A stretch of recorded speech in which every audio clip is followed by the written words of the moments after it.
వివాహ భోజనంకి నేను ఒక పాట రాశాను. అది ఏ ఏ స్త్రీ వల్ల ఏ ఏ పురుషుడు పురాణ కాలం నుండి ఎంత బాధపడ్డాడో అవన్నీ నేను చరణాల్లో రాశాను అన్నమాట.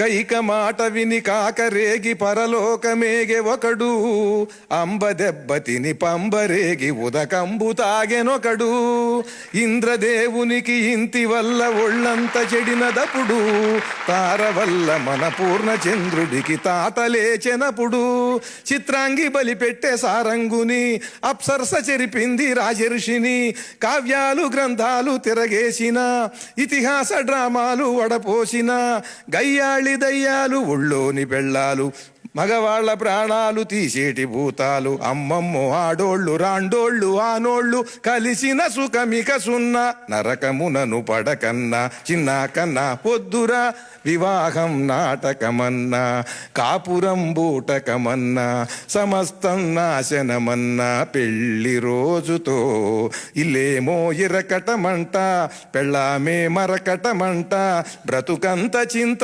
చిల్లి ముంత ఒక్క మూడు ముళ్ళతో. ప్లీజ్, ఇంత గొప్ప సాహిత్యాన్ని ట్యూన్కు రాశాడు ఆయన.